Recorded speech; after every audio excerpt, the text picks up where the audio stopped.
unregulated fishing and militarization of reclaimed features in the South China Sea.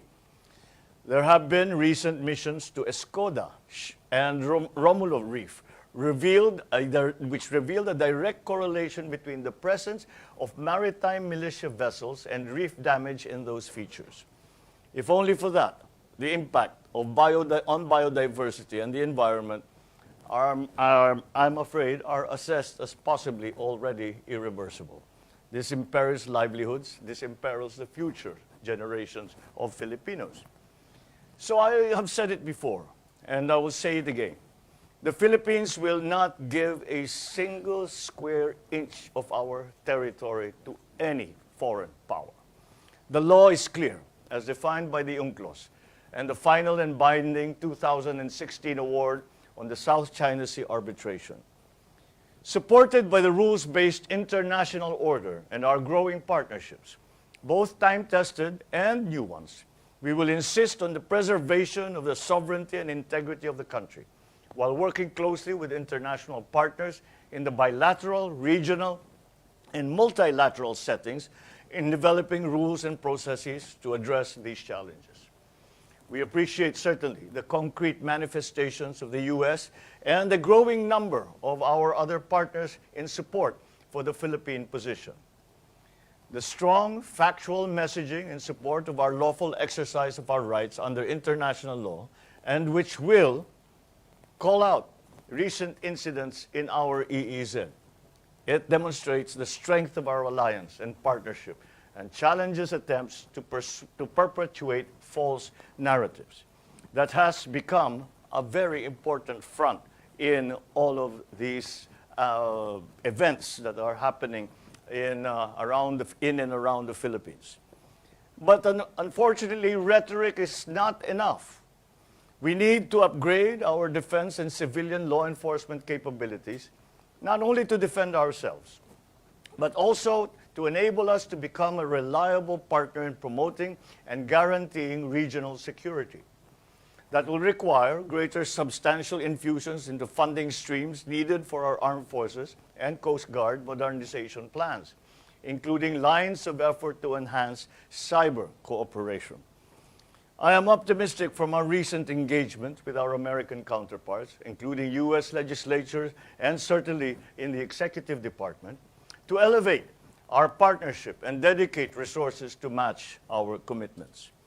Over the past week, our teams have been working on a bilateral planning and tracking mechanism that is expected to accelerate concrete and substantial capability development investments and activities in order to meet our shared defense and security objectives over the next 5 years.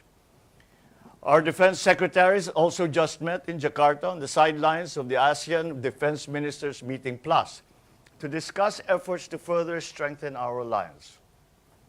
The second item that I feel is very important is the securing strategic sectors and critical infrastructure, and especially as we have all begun to recognize the importance of activities in cyberspace.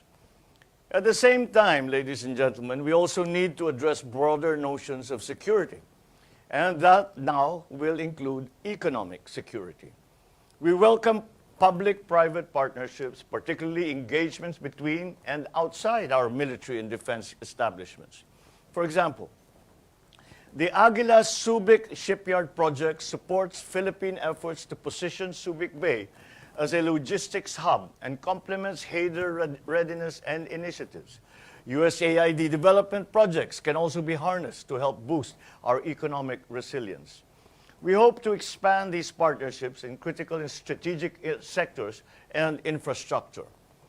Just the other day, I witnessed on the sidelines of the APEC summit in San Francisco the signing of the Philippines-United States Agreement for Cooperation Concerning Peaceful Uses of Nuclear Energy, or what is more commonly known as the 123 Agreement. This opens the doors for U.S. companies to invest and to participate in nuclear power projects in the Philippines. This is expected to boost national efforts towards securing an affordable, reliable, and sustainable energy supply. Our cooperation on cyber security is also a priority, as it impacts both national and economic security. Critical infrastructure, whether with respect to ports, to energy, telecommunications, they will require cybersecurity measures to be in place for the country to be resilient. These systems form the backbone of our military infrastructure, our hospital systems, our agriculture, manufacturing, services sectors. In September, we launched the 2023 to 2032 National Innovation Agenda and Strategy document.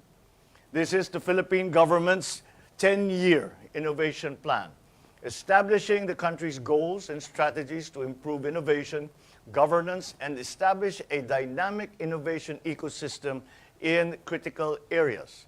Learning and education, for example, health, food, agribusiness, finance, manufacturing and trade, transportation and logistics, public administration, security and defense, energy, blue economy, and water supply. We anticipate many areas where the U.S. as a leader in innovation and emerging technology can also be our major partner. Our teams are looking to convene the inaugural interagency PHUS Cyber Dialogue sometime early next year to follow through on our commitment to enhance cooperation in the face of new and emerging threats, including completing a full assessment of the cyber threat landscape and the establishment of next steps to counter cyber threats. So friends, ladies and gentlemen, these challenges will continue to evolve, but I am confident that together we will be able to manage them. Our alliance is stronger than ever because it has been founded on our shared values, our mutual respect and trust of each other as equal sovereign partners, and the unbreakable bonds between our two peoples. Our recent engagements across branches and levels of government confirm that we are committed to this relationship for the long term. At the same time, our growing network of partners, including Australia, Japan, the Republic of Korea, the UK, European Union, will serve as force multipliers, which will help us bring our country closer to the vision of a peaceful, secure, and prosperous nation within a secure and prosperous region. So I hope to continue this dialogue with all of you as we make our way on this principled path that we have chosen.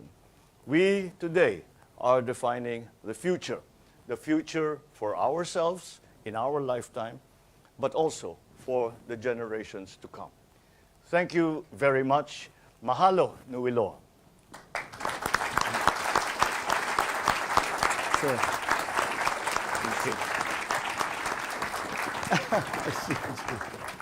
Thank you very much, Your Excellency, for those incredible insights and perspectives and your vision for the future and how we can collaborate to make it a more secure and stable and prosperous region. Before I start with some questions, and I'll tell you how the questions got synthesized, but I couldn't help yesterday, your team came in here and started to put all these little artifacts. I know some of the folks in the back can't see it, but Your Excellency, can you explain any of these artifacts that are up here? These are jeepneys. We know about jeepneys. If you don't know what a jeepney is, these are the jeeps that were left behind by the Americans after the war, which were converted into transport systems. And they comprise a very large percentage of our transportation system. And the reason that we are highlighting them is because we are in the midst of an effort to go fully electric when it comes to public transport. This is our continuing effort as a response, of course, to climate change, to improve the mix of energy consumption and supply from the traditional fossil fuels to more renewables. We have been reasonably successful. We are presently approaching 30% in terms of the energy mix, 30% renewable in terms of the energy mix of the country's energy supply. And that is why we put them out here to remind all that despite their very traditional look, they are being heavily modernized. Yes, sir. And I just came from the Philippines, and I have to tell you this. Yeah, these are definitely still there. And people are using it. So, well, thank you for that, really. And for the audience, what we have done for purposes of time is we have many folks that we've invited to present us with a question, and our team synthesized it. And just with the constraint of the time that we have, I understand it, sir. I'll try to ask as much as I can before we have to terminate. I shall try to be brief. Yes, sir. Thank you. Your Excellency, your comment about the critical challenges that we face out there was pretty vivid in terms of what we all face. Yeah. But you also talked about opportunities and how you seek to resolve disagreements through peaceful means. So I was wondering if you can elaborate on this relationship. I understand you met with the Admiral Aquilino and his team today and during your time here. Perhaps share with the audience some of those initiatives that you're looking at with the United States regarding promoting better cooperation and collaboration in the future. Well, the basic idea, of course, of all of this is that the United States is our, I would say, our oldest and most traditional partner that has been in various forms ongoing for over 100 years. And I think it serves us well to remember that the United States is the Philippines' only treaty partner. And that is why that with the increasing the heightening tension in the West Philippine Sea, as we have named it, because it is generally known as the South China Sea, the increasing tensions in the South China Sea require that we partner with our allies and our friends around the world so as to be able to come to some kind of resolution and to maintain the peace. And as I mentioned in my remarks, really what the foreign policy of the Philippines is really rather simple. And it really comes down to two things. Number one, peace, and number two, the national interest.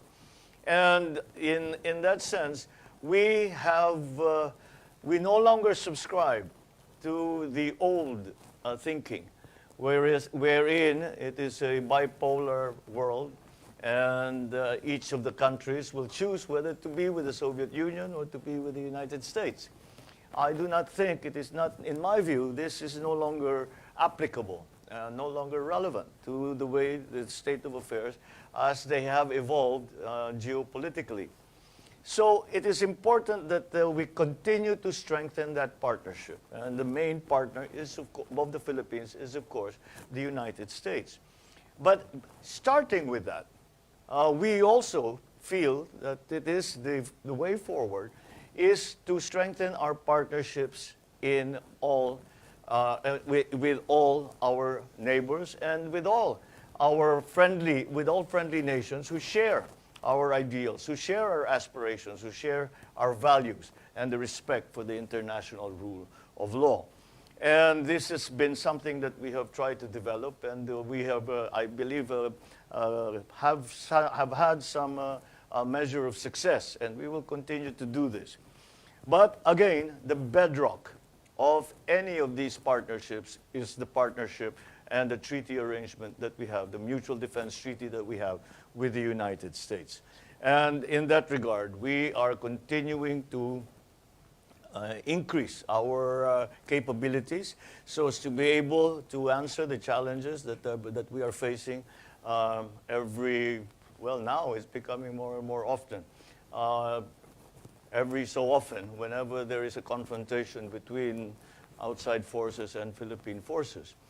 This is, unfortunately, as I have said to some of our partners, unfortunately, I cannot report that the situation is improving. The situation has become more dire than it was before. The nearest reefs that the PLA have started to show interest in terms of slowly using these atolls, these shoals, as a basis for building. Basis really is what they are approaching, have come closer and closer to the Philippine coastline. And the nearest one is now around 60 nautical miles from the nearest Philippine coast. And this is an evolving situation. If you will remember, the Spratly Islands was used by the by the U.S. Navy as a bombing range for a very long time, and so there was no question that this was part of the Philippines. Now they have fallen into the hands of a foreign power, and many of these features that are in the West Philippine Sea are slowly being turned into bases. Really,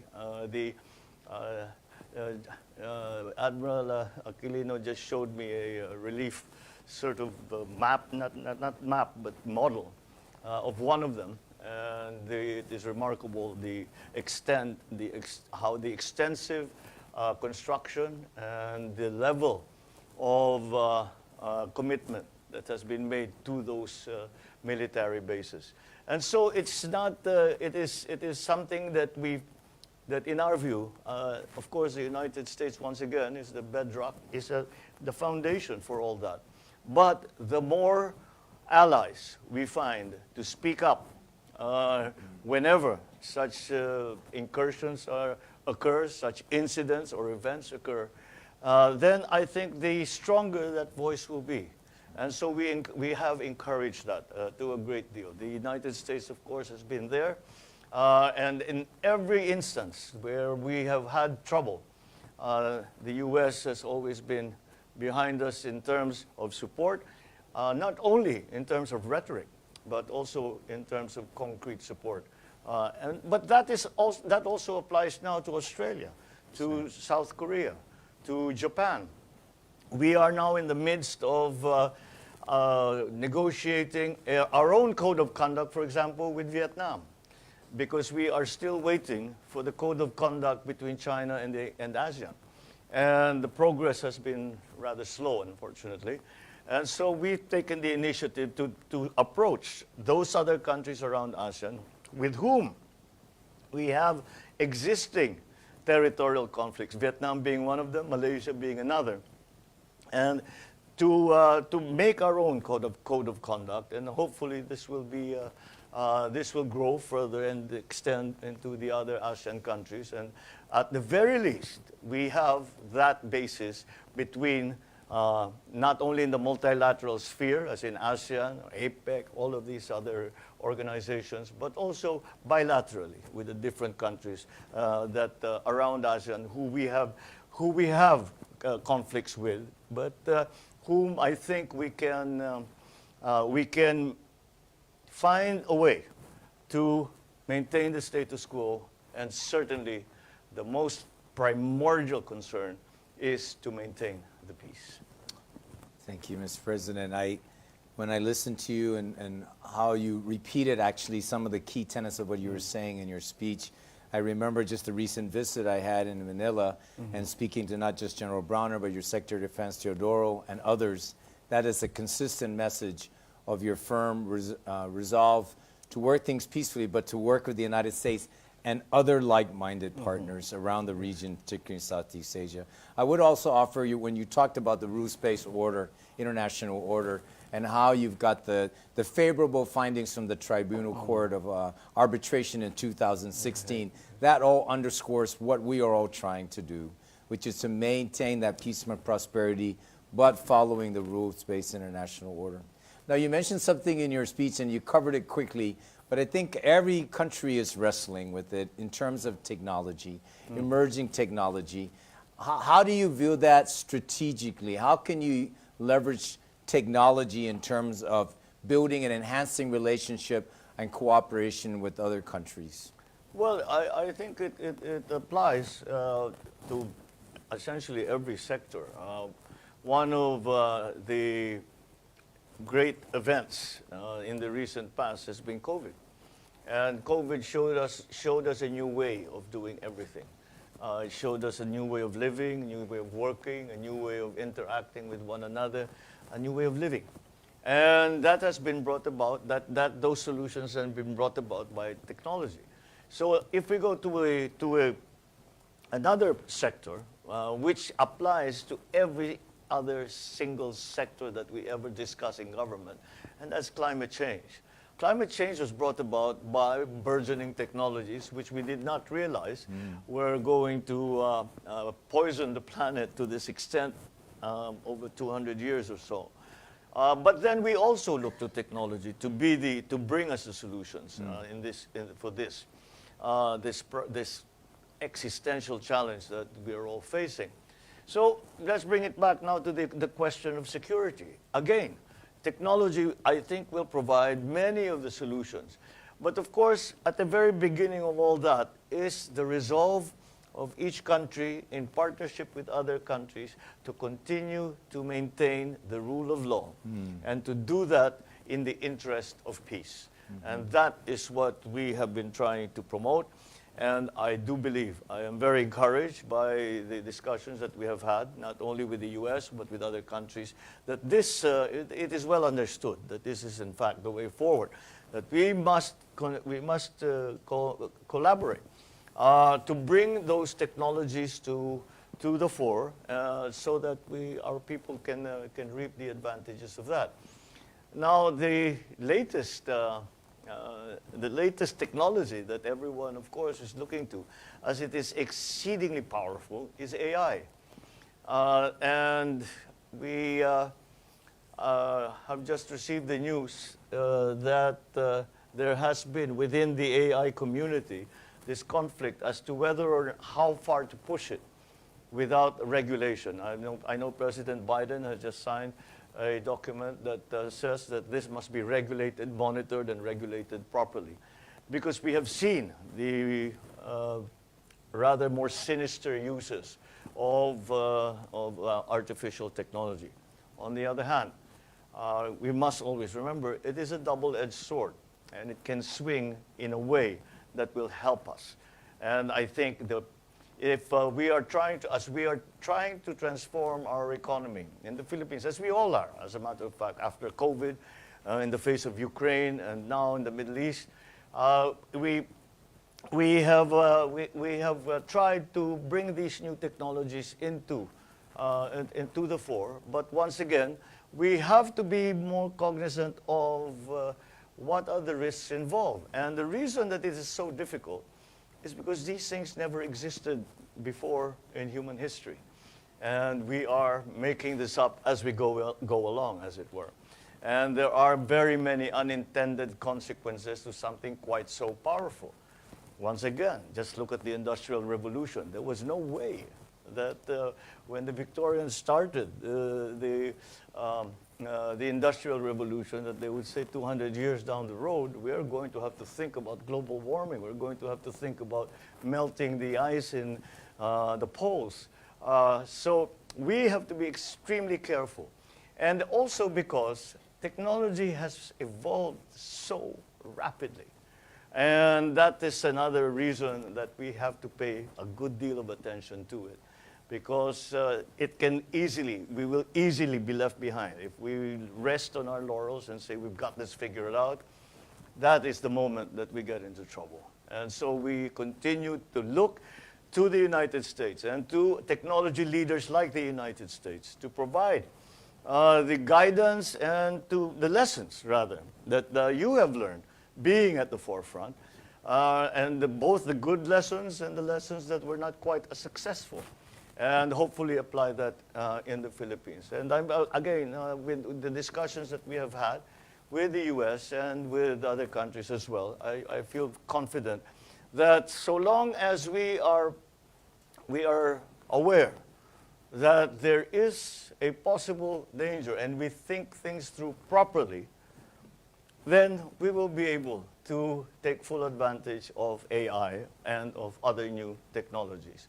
On the other hand, if we sit back and just let it take over our lives, that is exactly what it will do. It will take over our lives. Thank you, Mr. President. I'm pressed for time, but I need to ask this because I heard you say ASEAN. I know the Philippines is a founding member of ASEAN, and I think in 2026 you will assume the position of chair. That's right. Yes.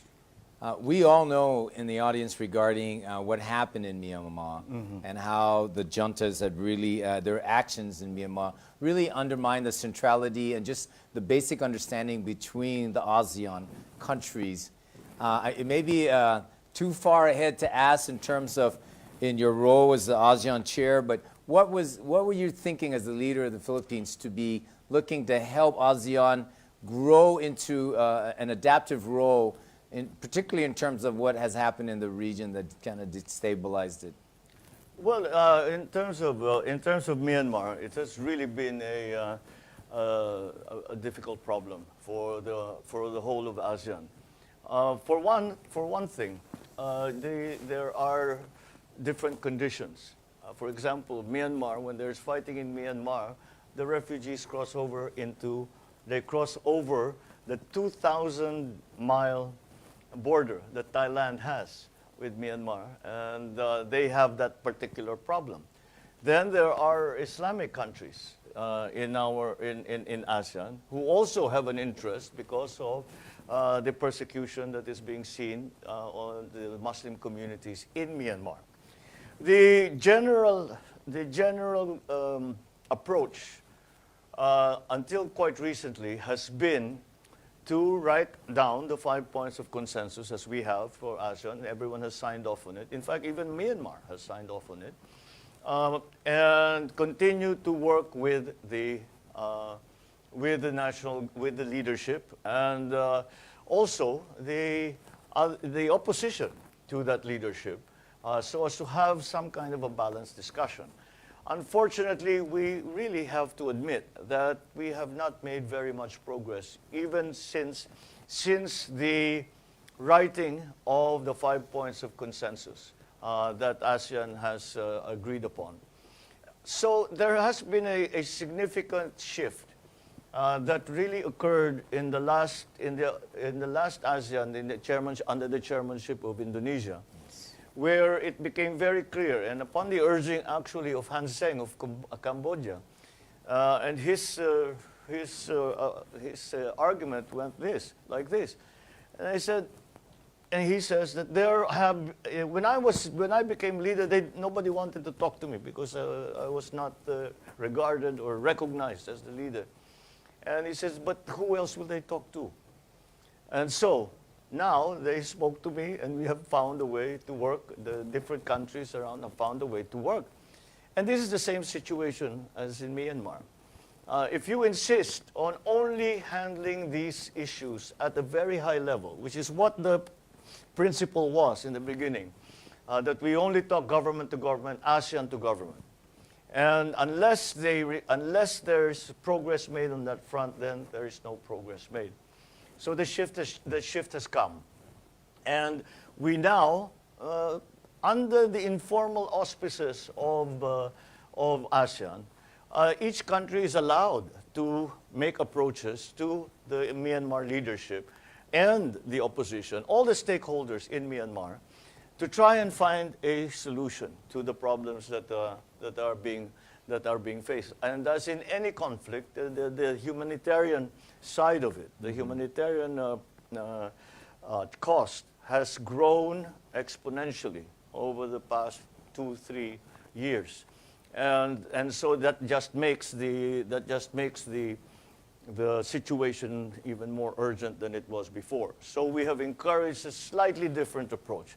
The Philippines is playing its part, and we have an interest in the Myanmar conflict for the simple reason that it affects the Philippines as well. And not in terms of actual fighting or refugees, but in terms of things like human trafficking. We have had to rescue many of our nationals from Myanmar and bring them back to the Philippines as they were human trafficked. They had been trafficked to work in usually illegal activities. So there is a great deal of impetus for ASEAN to solve this problem. But it is a very, very difficult problem, as it has involved other players, and it's not just the leadership in Myanmar. One of the most disturbing analyses that we have seen is that actually the military junta has lost support from its own military. And it only carries on with their militaristic and really terroristic activities by air power.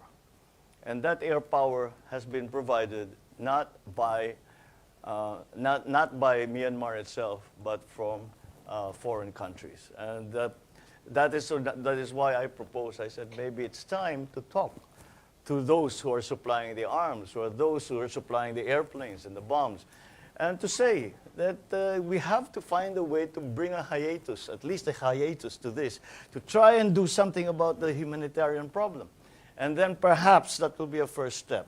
And once we are discussing that, and once we are more active and allowed to operate more within the country, and to have more contact and more communication, perhaps that will lead to something else. And so that presently is the state of affairs for ASEAN when it comes to Myanmar. When the chair comes to the Philippines, when the ASEAN chair comes to the Philippines, this is still what we intend to promote within our neighboring countries, and to find a way. I always quote. I'm a great believer that you should try everything everywhere all the time, simply because you cannot predict by any stretch of the imagination where it will succeed. And my best example is always, who would have thought that diplomatic relations between the US and China would come about because of table tennis? But it did. And so let's try everything. Let's talk to our friends, perhaps our adversaries, but try everything. And that is what we will try to promote. We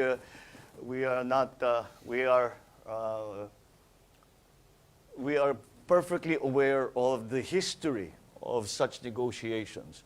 And for example, the peace treaty that was in fact signed in Oslo, that was unofficial between in the Middle East. And again, the China-US. And there are many examples of this. And that's why when the chair comes to the Philippines, we will once again remind our partners and say that we should not be too picky about how we get in touch or how we communicate with the military leadership in Myanmar, on how we negotiate and how we discuss with the other stakeholders, because it's not just the political opposition. Unfortunately, both sides in this conflict, both the military junta and the opposition, the political opposition, have taken on a very, very hard line, and they will not speak to one another. And perhaps that's the role that ASEAN can play, is to come in between the two parts and hopefully bring them together, if not totally, but at least in certain ways, and start the process. There is no process as yet. Start the process, and hopefully it will bring a more equitable and peaceful situation in Myanmar, to the benefit of all of us in ASEAN and all of Asia, for that matter. Well, Your Excellency, your insights, I must say, is very refreshing and encourages all of us to work harder to collaborate to this vision that you've laid out. And I truly think we must try everything. Ladies and gentlemen, please help me give a round of applause to Mr. President.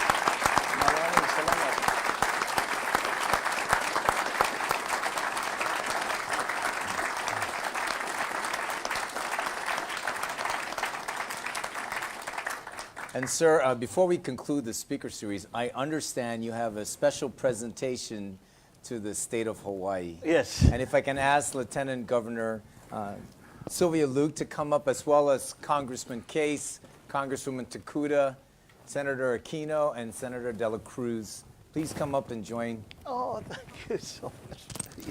Thank you very much. Thank you.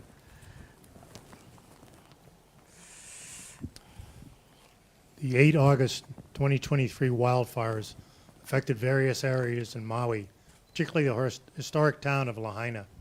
In a spirit of unity and compassion, President Marcos instructed relevant agencies to collaborate with the state of Hawaii to assist grieving families and help affected communities rebuild. With this humble donation, the Philippines stands in solidarity with the state of Hawaii and continues to pray and hope for the full recovery of Maui as it embarks on rebuilding the island. Madam Governor, thank you.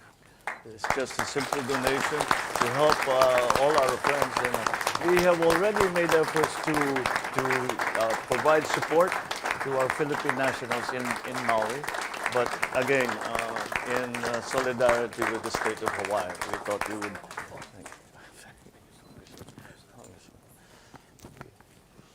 Thank you. Yes.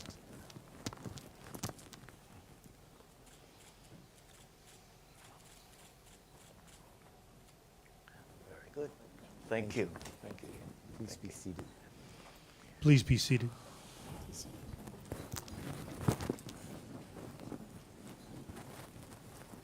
So, ladies and gentlemen, this concludes today's DKI Speaker Series. Sir, a sincere salamapo to you for your exceptional remarks.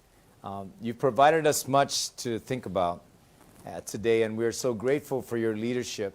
And we look forward, DKI APCSS, to come back out to the Philippines and join and work together with Indo-PACOM and the team of our folks in the United States to promote a more peaceful and prosperous region. For everyone that's here, especially those that are out in Hawaii, that normally don't talk about defense in the way we do at APCSS, you heard today from Your Excellency just how complex and the world is and so dynamic the changes are. You also heard that the United States remains steadfast in working with strong allies like the Philippines and other like-minded countries. Many consul generals represent those countries here today to ensure stability, security, and prosperity throughout the region, and I might say around the world. So as we conclude, as they say in the islands, malama pono, malama kekahi ike kahi, which is take care of yourself and take care of each other. And aloha. Aloha. Thank you, sir. Thank you.